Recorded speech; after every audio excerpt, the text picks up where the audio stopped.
আজি press meat এই কাৰণে দিব লগা হ'ল যে আমাৰ এই দেশৰ সংকটৰ সময়ত কৰোনা ভাইৰাছক লৈ পেলাই যিটো সংকট হৈছে, আমাৰ মাজত যিটো ত্ৰাসৰ সৃষ্টি হৈছে, তো ইয়াতে কিছুমান লোক, কিছুমান ব্যক্তি, কিছুমান দলে, ৰাজনৈতিক নেতাবিলাকে মানে ৰাজনৈতিক মুনাফা আদায় কৰাৰ স্বাৰ্থত ৰাজনীতি কৰিবলৈ লৈছে। তো তাৰ এগেইনষ্টে আমি ইলিগেশ্যন দিছোঁ আৰু কণ্ডেম কৰিছোঁ যে যিসকল ব্যক্তি আজি সংকটৰ সময়ত, ৰাইজৰ সংকটৰ সময়ত মানে ৰাজনীতি কৰিব বিচাৰিছে, তেখেতসকলক আমি ধিক্কাৰ দিছোঁ। বিগত সময়ছোৱাত আমি দেখিবলৈ পাইছোঁ বা বৰ্তমানৰ চলি আছে যে এছাম লোকে, বিশেষকৈ BPFৰ নেতাকৰ্মীসকলে গাঁৱে গাঁৱে গৈ পেলাই লকডাউনৰ সময়তো মানুহ গোটাই পেলাই মিটিং কৰা আমি দেখিবলৈ পাইছোঁ। মানুহৰ ওচৰত গৈ পেলাই ৰেচন দিয়াৰ নামত মানুহ গোটাই পেলাই তেওঁলোকৰ পৰা ডকুমেণ্টছ লৈ পেলাই ৰেচন দিম বুলি পেলাই মানুহক আগুৱা কৰা আমি দেখিবলৈ পাইছোঁ। তো আমি ইয়াৰ এগেইনষ্টে প্ৰশাসনৰ ওচৰত ইলিগেশ্যন দিছোঁ আৰু ইয়াত যি ধৰণে প্ৰশাসনে একশ্যন ল'ব লাগে তেনেকুৱা একশ্যন লোৱা আমি দেখিবলৈ পোৱা নাই। তো আমি ইয়াক অনুৰোধ জনাম, ৰাইজক অনুৰোধ জনাম, সজাগ হ'বলৈ অনুৰোধ জনাম যে আজিৰ সময়ত, এনেকুৱা এটা সংকটৰ সময়তো যাতে আমাৰ কিছুমান ৰাজনৈতিক দলবিলাকে ৰাজনীতি নকৰে, তাৰ কাৰণে অনুৰোধ জনাইছোঁ। সেইদিনাখন হাগ্ৰামা মহিলাৰীদেৱে ঘোষণা কৰিছিল যে 25 কেজি চাউল, 2 কেজি দালি, আধা লিটাৰ তেল, চেনিটাইজাৰ, মাস্ক দিয়াৰ কথা ঘোষণা কৰিছিলে। তেওঁ কোনটো ফাণ্ডৰ পৰা দিব সেই কথা আমি নাজানো। দেখিবলৈ পাইছোঁ তেখেতে যিহেতু এজন কেণ্ডিডেট হয়, প্ৰাৰ্থী হয়, আৰু আজি তাৰিখত আমাৰ BTRত কোড অফ কণ্ডাক্ট লাগু হৈ আছে। তো তেওঁ এজন প্ৰাৰ্থী হিচাপে যিখিনি ঘোষণা কৰিছে, তো সেইটো সম্পূৰ্ণ কোড অফ কণ্ডাক্টটো ভায়োলেশ্যন কৰা হৈছে। তো আমি যিটো নিৰ্বাচন বিধি তেওঁ উলংঘা কৰিছে। এই সম্পৰ্কত তেওঁলোকৰ কৰ্মী নেতাসকলে ৰাইজৰ আগত এটা ভুৱা প্ৰচাৰ তেওঁলোকে আৰম্ভ কৰিছে যে হাগ্ৰামাই দুখীয়াসকলৰ কাৰণে বস্তু দিব বিচৰাত UPPL, বিশেষকৈ প্ৰমোদ বড়ো তেখেতে বাধা দিয়া বুলি পেলাই তেওঁলোকে কথাবিলাক মানে প্ৰচাৰ কৰিছে। তো এইটো স্পষ্টভাৱে প্ৰমোদ বড়োৱে যিটো প্ৰেছ মিটত কৈছে, যে স্পষ্টভাৱে কৈছে যে তেওঁ দিয়াত বাধা নাই, কিন্তু নিৰ্বাচন বিধি উলংঘা কৰি পেলাই এজন প্ৰাৰ্থীয়ে কেনেকৈ মানুহৰ ওচৰত গৈ পেলাই সাহায্য দিব পাৰিব, সেই কথাটোৱে কৈছে। তেওঁ চৰকাৰক, অসম গভৰ্ণমেণ্ট বা কেন্দ্ৰীয় চৰকাৰক তেওঁ অনুৰোধ জনাব পাৰে, আহ্বান জনাব পাৰে যে BTRত থকা দুখীয়া মানুহসকলৰ কাৰণে বিশেষ ব্যৱস্থা ল'ব লাগে, এনেকুৱা ধৰণৰ তেওঁ অনুৰোধ কৰিব পাৰে। কিন্তু তেওঁ সুবিধা ল'ব বিচাৰিছে। যিহেতু আমি জানো যে BTRত বা BTCত বৰ্তমান কোনো ফাণ্ডৰ ব্যৱস্থা নাই, আৰু যিহেতু তেওঁলোকে ইলেকশ্যনৰ কোড অফ কণ্ডাক্ট লাগি আছে, তো তাৰপিছতো তেওঁলোকে কোন ফাণ্ডৰ পৰা কেনেকৈ তেওঁলোকে পইচাটো দিব বা সেই সামগ্ৰীখিনি 5,50,000 মানুহক কেনেকৈ মানে সাহায্য দিব, সেইটো আমি আচৰিত ভাবিছোঁ। তো দেখিবলৈ পাইছোঁ যোৱা 26 তাৰিখে প্ৰিন্সিপাল ছেক্ৰেটাৰীৰ পৰা এখন অৰ্ডাৰ ওলাইছে যে DDOলৈকে এখন নিৰ্দেশ জাৰি কৰিছে যে আমাৰ BTRত থকা যিমানবিলাক কৰ্মচাৰী আছে তেওঁলোকৰ এদিনৰ দৰমহা কৰ্তন কৰি পেলাই এটা একাউণ্ট নম্বৰ দিছে, ICIC বেংকৰ একাউণ্ট নম্বৰ 179901000017ত তেওঁলোকে এই DDOক কৰ্তন কৰি পেলাই তাত মানে দৰমহাটো জমা কৰিবলৈ দিছে। তো আৰু সেই পইচাটোকেই তেওঁলোকে দুখীয়াসকলক বিতৰণ কৰিবৰ কাৰণে হয়তো মানে এটা ব্লুপ্ৰিণ্ট ৰচনা কৰিছে। আৰু যিহেতু কেন্দ্ৰীয় চৰকাৰ আৰু অসম চৰকাৰে দুখীয়াসকলৰ কাৰণে, যিসকলে হাজিৰা কৰে, যিসকলে দিন হাজিৰা কৰি খায়, ঠেলাৱালা, ৰিক্সাৱালা, তেওঁলোকৰ কাৰণে বিশেষ সুবিধাৰ কাৰণে ফ্ৰীকৈ মানে কোনো ধৰণৰ মানে বিনিময় নোলোৱাকৈ ফ্ৰীকৈ ৰেচন দিয়াৰ ব্যৱস্থা ইতিমধ্যে কৰিছে। তো তাত তেওঁলোকৰ কৰ্মীসকলে গাঁৱে গাঁৱে গৈ পেলাই এইটো হাগ্ৰামাই দিব বিচাৰিছে বুলি তেওঁলোকৰ ৰেচন কাৰ্ডৰ নাম্বাৰ লৈ পেলাই তেওঁলোকে ক্ৰেডিট ল'ব বিচাৰিছে। তো এনেকুৱা সংকটৰ সময়ত এটা নিকৃষ্ট পন্থা হাতত লৈ তেওঁলোকে ৰাজনীতিৰ মুনাফা আদায় কৰিবৰ যিটো ব্যৱস্থা লৈছে তাত আমি তীব্ৰ মানে প্ৰতিবাদ কৰিছোঁ আৰু প্ৰতিক্ৰিয়া প্ৰকাশ কৰিছোঁ যে ইয়াৰ পিছত যাতে সাধাৰণ জনতাক আভুৱা বাঢ়ি পেলাই যাতে কোনো ধৰণৰ নিকৃষ্ট ৰাজনীতি নকৰে, ভোটৰ ৰাজনীতি যাতে নকৰে তাৰ কাৰণে অনুৰোধ জনাইছোঁ। এনেকুৱা সংকটৰ সময়ত আমি সকলোৱে দল সংগঠন জাতি ধৰ্ম নিৰ্বিশেষে সকলোৱে দুখীয়া শ্ৰেণীক দেশক বাচাবৰ কাৰণে, দুখীয়া শ্ৰেণীক বাচাবৰ কাৰণে, জাতিক বাচাবৰ কাৰণে যাতে একেলগ লগ হৈ পেলাই আমি আগবাঢ়ি যাব পাৰোঁ তাৰ কাৰণে মই সকলোকে অনুৰোধ জনাইছোঁ। তো আমি ইয়াত ইলিগেশ্যন হিচাপে এইটোৱেই দিছোঁ যে যিসকল ব্যক্তি আজি লকডাউনৰ সময়তো মানুহৰ জুম বান্ধি মানে মিটিং কৰি পেলাই গাঁৱে গাঁৱে গৈ পেলাই ৰেচন দিয়াৰ ব্যৱস্থা, প্ৰমোদ বড়োৰ এগেইনষ্টে মোবিলাইজ কৰাৰ ব্যৱস্থা কৰি আছে। তো সেই বস্তুটো ইলিগেশ্যন দিয়াৰ পিছতো প্ৰশাসনে তেওঁলোকৰ ওপৰত বিশেষ ব্যৱস্থা গ্ৰহণ কৰা নাই। তো আমাৰ এটা সন্দেহ হৈছে আজি প্ৰশাসন ব্যৱস্থাটোৱে তেওঁলোকৰ ওপৰত কিয় বিশেষ ব্যৱস্থা ল'ব পৰা নাই। আৰু আমি তথ্য সহকাৰে প্ৰমাণ সহকাৰে তেওঁলোকৰ ওচৰত আমি ছাবমিট কৰিছোঁ আৰু আমি তেওঁলোকক অনুৰোধ জনাইছোঁ যাতে যিহেতু BTC অঞ্চলত মানে ইলেকশ্যন যিটো কোড অফ কণ্ডাক্ট লাগিছে তো সেইটো যাতে ভাইলেশ্যন নহয় আৰু আমাৰ যিখিনি প্ৰশাসন SDO হওক, DC হওক, SDC হওক তেখেতসকলে যাতে বিশেষ গুৰুত্ব সহকাৰে বিষয়টো লয় আৰু ইলেকশ্যন কমিশ্যনৰ যিটো মানে ব্যৱস্থা আছে সেই ব্যৱস্থাৰ জৰিয়তে যাতে সেইবিলাক ব্যৱস্থা বন্ধ কৰে। ইয়াত আমি প্ৰশাসন আছে, SDO ফালৰ পৰা আছে, SDC আছে, মণ্ডল আছে, গাঁওবুঢ়া আছে, তেওঁলোকৰ থ্ৰুদি গভৰ্ণমেণ্টৰ যিখিনি পাবলগীয়া ব্যৱস্থা সেইটো বিতৰণ কৰক, আমাৰ তাত ক'বলগীয়া একো নাই।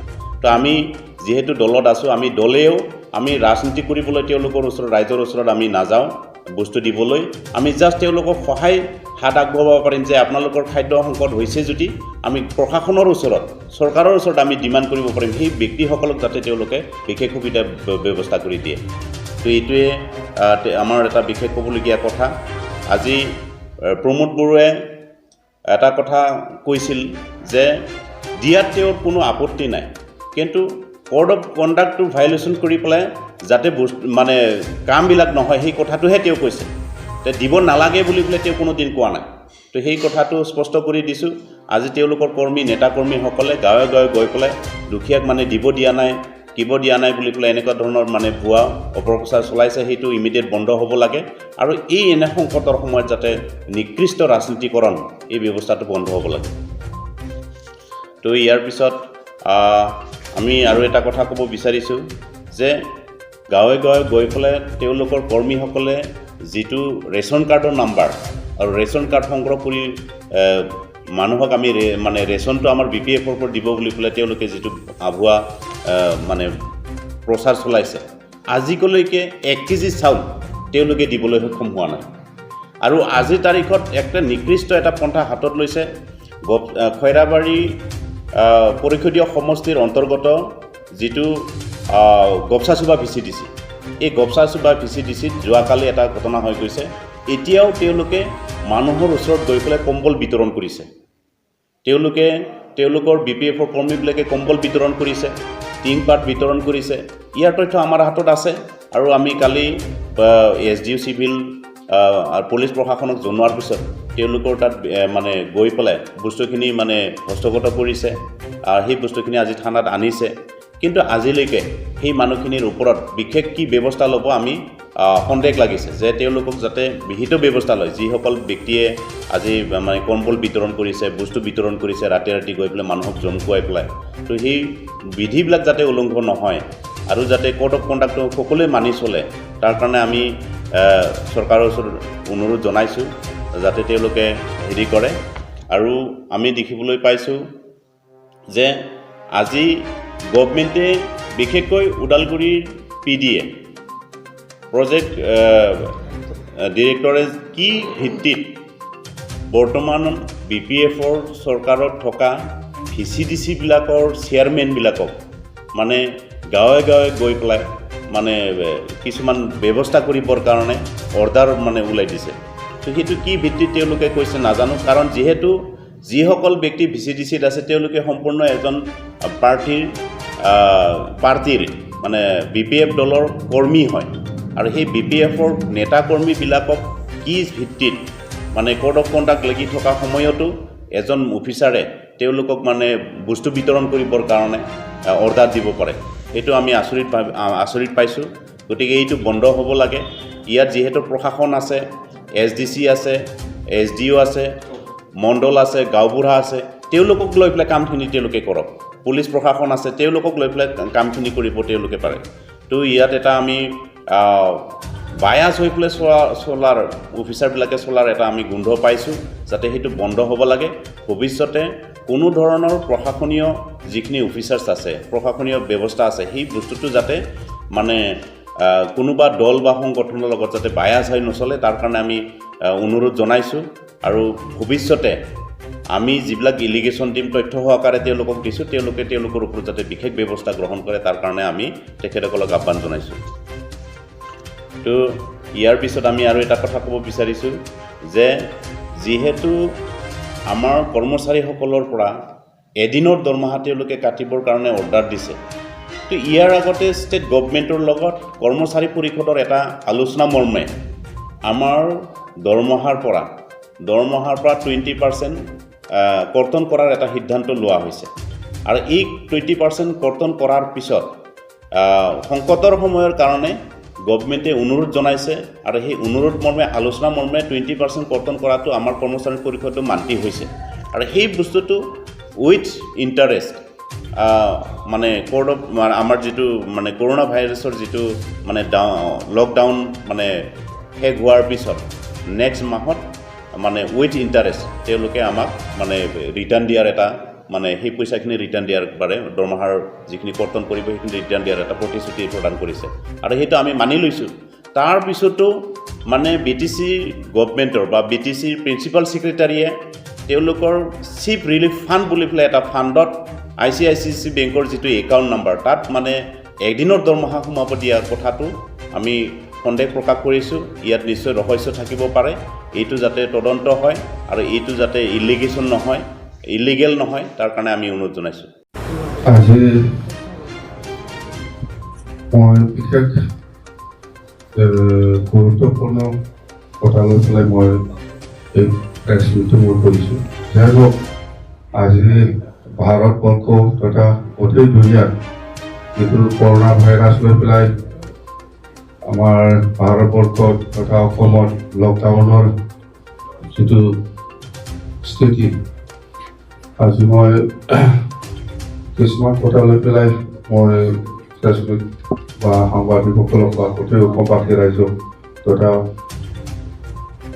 আমাৰ BTC বাসী ৰাইজক মই জনাব বিচাৰিছোঁ যে কৰোনা ভাইৰাছ লৈ পেলাই অসমত যিটো লকডাউন চলি আছে সেইটো আমি যিটো মিডিয়া প্ৰিণ্ট মিডিয়া বা ইলেক্ট্ৰনিক মিডিয়াত মই যিটো দেখিবলৈ পাইছোঁ সকলো ৰাইজে মানি চলি আছে আৰু আমাৰ BTC বাসী ৰাইজেও ভালে ভালে মানি পেলাই চলি আছে বুলি মই গম পাওঁ আৰু সেইটো যদি আমি ভাৰত চৰকাৰ তথা অসম চৰকাৰে যিটো নীতি নিয়ম বনাই দিছে লকডাউনৰ ক্ষেত্ৰত সেইটো সকলোৱে মানি চলোৱাটো উচিত আমি সকলো ৰাইজক মই অনুৰোধ কৰিছোঁ বা আহ্বান জনাইছোঁ ভাৰত চৰকাৰ তথা অসম চৰকাৰে যিটো নিয়ম বান্ধি দিছে সেইমতে যাতে সকলোৱে চলি যায় আৰু যিটো ছ'চিয়েল ডিষ্টেঞ্চ যিটো মেইনটেইন কৰিবৰ কাৰণে সকলোৱে প্ৰিণ্ট মিডিয়া বা ইলেক্ট্ৰনিক মিডিয়াত অনুৰোধ কৰি আছে এইটো আমি ৱেলকাম জনাইছোঁ যে সাংবাদিকসকলেও যে ইমান কৰোনা ভাইৰাছৰ ক্ষেত্ৰত ইমান সহায় কৰি আহিছে আৰু ভৱিষ্যতে নিশ্চয় সহায় কৰি যাব তো এতিয়া আগন্তুক আমাৰ BTC নিৰ্বাচন যিটো হ'ব এতিয়াতো 4 এপ্ৰিলত যিটো হ'ব লগা আছিল সেইটোতো এতিয়া নহ'ব সকলোৱে গম পায় আৰু নতুনকৈ নিশ্চয় ইলেকশ্যন কমিশ্যনে নতুনকৈ আমাক জনাব সেইটো নিশ্চয় আমি অতি সোনকালে আমি গম পাম যে ইলেকশ্যন হ'ব তো এতিয়া মই কিছুমান কথা জনাব বিচাৰিছোঁ প্ৰমোদ বড়ো UPPLৰ প্ৰেচিডেণ্ট তাৰ কিবাটো হ'ল ৰঙিয়াৰ ভোটাৰটো হ'ল ৰঙিয়াত আছে তাৰ নামটো Pramod Bodo S41 Father's name Kodasham, Assembly to 58 Kamulpur, Parliamentary to Hall Kokrajhar, District Baksha, Assam, State Assam, Part Nong 139, Part number No to Saurapuri LP School, serial number 194, Police Station. Etu hol amar BTC Paksa. Aru etu hol Assembly Paksa, Tamulpur Assembly, Lok Sabha Kotarar. Ar ইয়াত আছে একটা আমি দেখিবলৈ পাইছো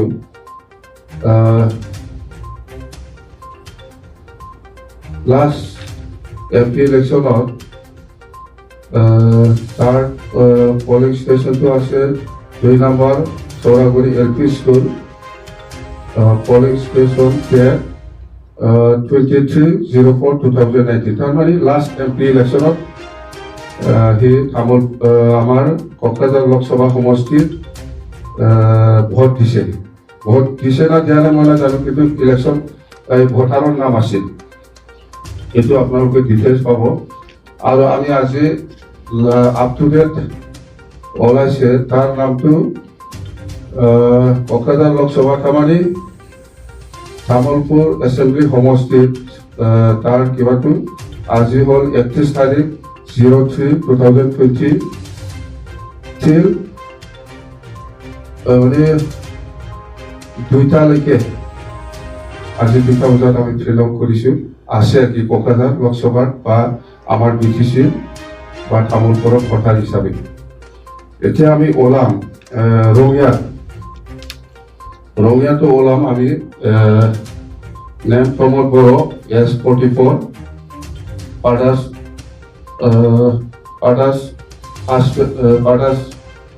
Father's name Gonesham Boro, Assembly Constituency 57 Rongya, Parliamentary Constituency Mongolgai, District Kamruk, State Assam, Part number 184. Our part name North 29 Morara Balika LP School right in. Our serial number আছে ইয়াৰ কিমান আছে 485 Police Station, North 29 Morara Balika LP School. Last update on 2023. It will hold last February মাসত up to date this February up to date number. এতিয়া তাৰ নাম এতিয়াও আছে আজিলৈকেও আছে 2টালৈকে cancellation হোৱা নাই